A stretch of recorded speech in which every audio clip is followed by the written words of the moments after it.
Hello everyone, this is Serious Trivia, and welcome back to day 2 of our Group C match plays as we kick off today with the match between Beihai Butchers and Barbaric Ben. Now before we jump into the game, I want to pull up the schedule to show the games ahead and remind everyone that this group will only have a total of 8 games due to Imperator Tay dropping out of the tournament.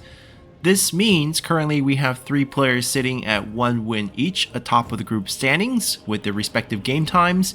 But this will surely change as we'll get the matches kicked off today.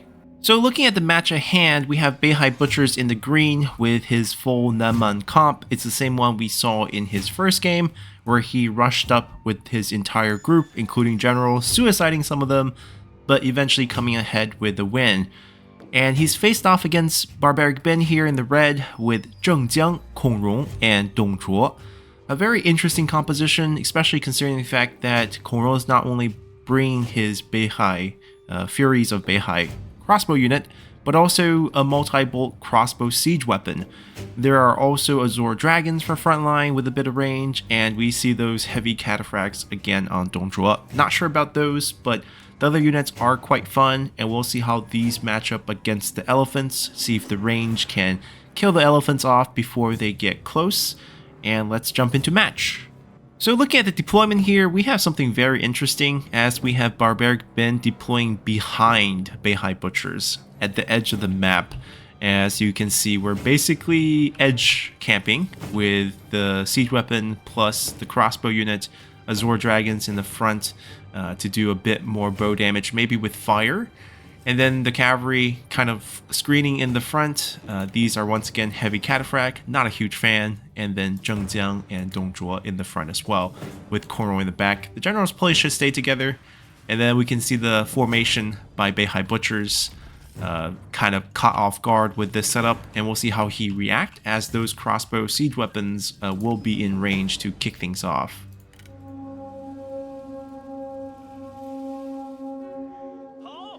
And we have the wolf packs changing directions. The tigers can be released pretty soon actually with this range. Here comes the crossbow with fire. It's going to be good against the Nama units. I think the lack of rank is going to be a problem. The heavy unit, once again, the cost is spent well. Maybe upgrading that crossbow is better. Trying to kill the tigers. Ooh. It's good damage. Fire is good damage. And the crossbow's good damage. Might be better to shoot the elephant. But I don't understand why the heavy cataphract don't charge the generals. What are they doing here? This is a free... Is she gonna throw a dagger? Because Kongrong's not moving. No one's hit with the dagger, so I don't think she used that. They're going straight for the unit. Gotta get through the Azure Dragon. Got dismounted. Does not care at all. Beihai Butchers, just like his charge last time. Doesn't matter who survives. Poison arrow too slow. But the general's getting in there to muck things up. The cavalry could have charged them outside. And now we got the gap closed. And they've been distracted enough to not able to shoot a whole bunch. The tiger has been taken out to close to half. These are released.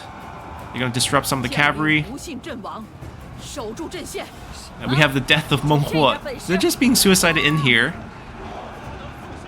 But Dongzhuo has taken a chunk as well, mucking up the back lines. The infantry has collided. The cavalry took a pretty bad charge target. I think Wolfpack was not the one you want to charge. I think the Follow of the Flames played better. The general early on would have been the best play. Oh, the cost of edge hugging is that the second your unit wavers, they just leave. There's no chance to bounce back. And the elephant has made contact. This is going to be a short one. I'm sure the army loss will swing real quick now. And they're not unbreakable, so they should just army loss and die here.